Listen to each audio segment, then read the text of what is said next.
Welcome to In-Depth, your weekly talk show from Press Xpress about news and newsmakers from India, Bangladesh and beyond. We bring you an in-depth look at the top stories that are making headlines. I'm Tulika, your host, and I'm bringing you this special edition from Dhaka. But Bangladesh is set to face its next general election for the 12th parliamentary election, which is set for the 7th of January 2024. There are 30 registered political parties, more than 2,700 candidates, and 300 seats up for grabs. Clearly, it's an election worth fighting for. There are 750 independent candidates also fighting for these seats. So in this next edition of the special series of the Faces Behind the Election, I have with me Mr. Shaukat Mahmood. He's the former Vice Chairperson of the main opposition, BNP, and he's currently contesting the election as an independent candidate. Welcome, sir. Thank you for that. US, China, who are interested in observing the Bangladesh elections of the outcome of it. But you earlier said that you don't consider this as an interference. What are your views now? Because there is clearly a very strong criticism of foreign interference in Bangladesh. I feel that the Universal Human Rights Declaration says that there must be true elections in the member countries. So 2014, 2018, we didn't have true elections. So this time, international community, our friends, are putting pressure for the true elections. People should vote. They should have the right to vote and they should have the chance to vote. So BNP went to the 2018 elections and later they said that election was not fair, but they didn't raise any movement against that election, faulty election.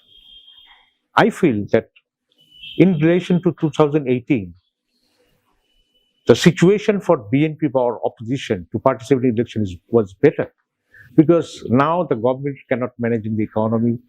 Prices of essentials are high. There is a lot of complaints about corruption and there is a human rights violation. So if BNP goes to elections, they might have a better result, I feel. But they are insisting that there is no point of going election without any caretaker government.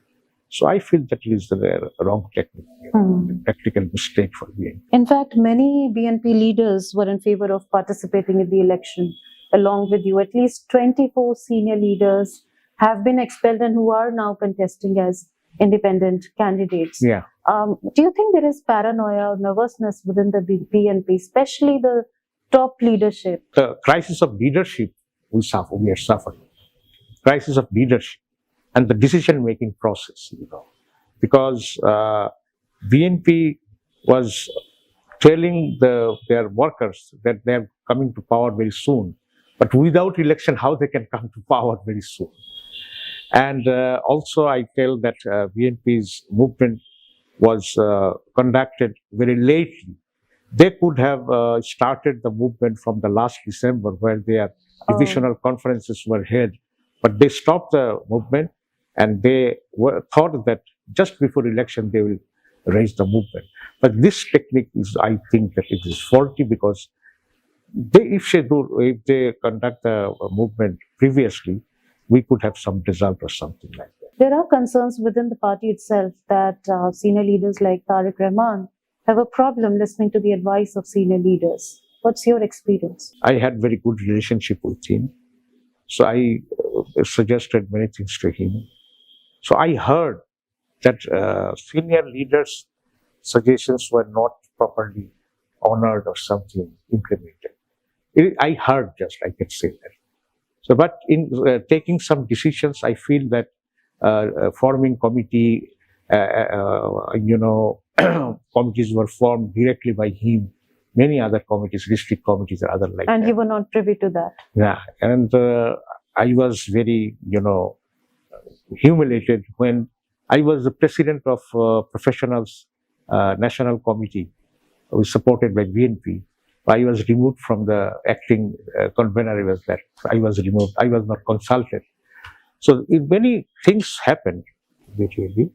But I feel that in the national movement might go to the right direction if the proper leadership takes place. So that didn't happen, But still, there is time, and I don't know how to, control the damage of the BNP. BNP should have any damage control wing or something. Absolutely. Let's talk about your constituency, Comilla 5. There are more than 430,000 voters there, and nearly as many female voters as male voters. What are your plans to address the issues of these voters, especially the female voting base, which is mostly neglected?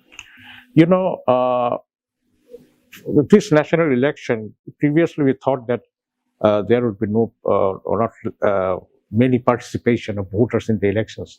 But when I go to the constituency, I feel the pulse of the people. They are really interested to vote if the environment of the proper election is there.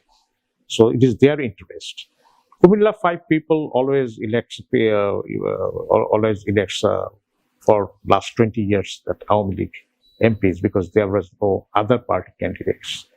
And female voters are very, very active. I see that female voters are more interested to go to the polls to vote in relation to the male voters. And another phenomenon is that, nowadays we have 40% of the population are young people. So there are a lot of young voters, new voters. So they are interested to give the votes. I think Comilla 5 will have a fair election. Government promises. An election commission is also working very hard to do that. And administrative people who are assisting the election commission, they seem to still now, they seem to very interested about the fair poll, that nobody can capture the polling stations. They will see that how that it takes place. So I feel that if this situation continues, that we may reach to January 7 very peacefully. But voter turnout seems to be a big concern. A lot of people are saying that there will be low voter turnout. Do you think that's a challenge? It's a real challenge. And putting the party people in the name of independent, there is one I fear that they will battle among themselves. That's an unverified allegation to be sure.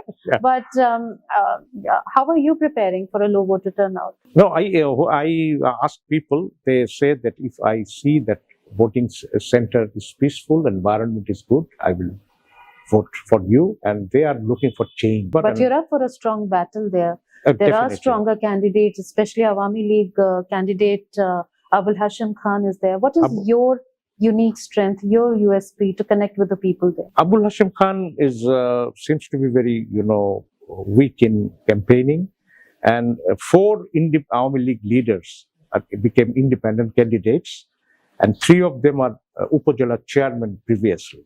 So Awami League is being divided by 4 or 5 groups, and they are giving emphasis on their group people to vote. So they think that if you can take some portion of Shaukat Mahmood's vote back, they can win the election. But what about your strategies? What is your strategy to connect with the youth? My strategies, there are a lot of jobless young people in the constituency. I told them I will introduce announce for them or employment. I will create employment for them. This is my first priority.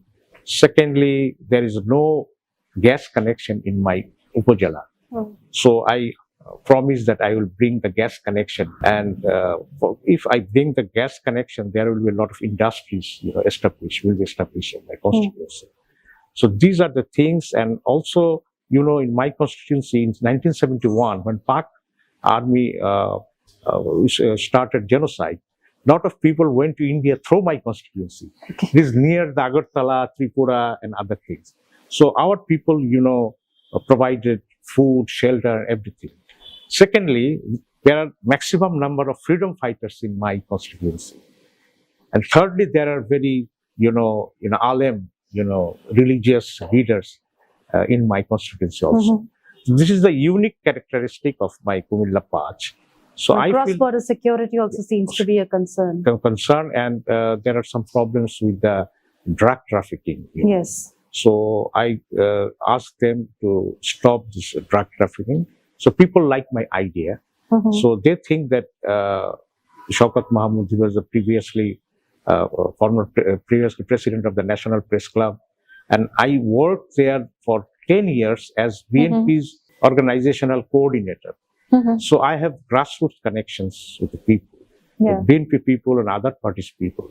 So I think that people from all parties will vote for me. That is my strength. Last year, BNP accused you of violating party discipline for a public gathering.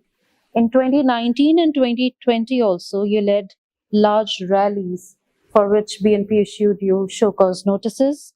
And in 2015, you were arrested for torching vehicles.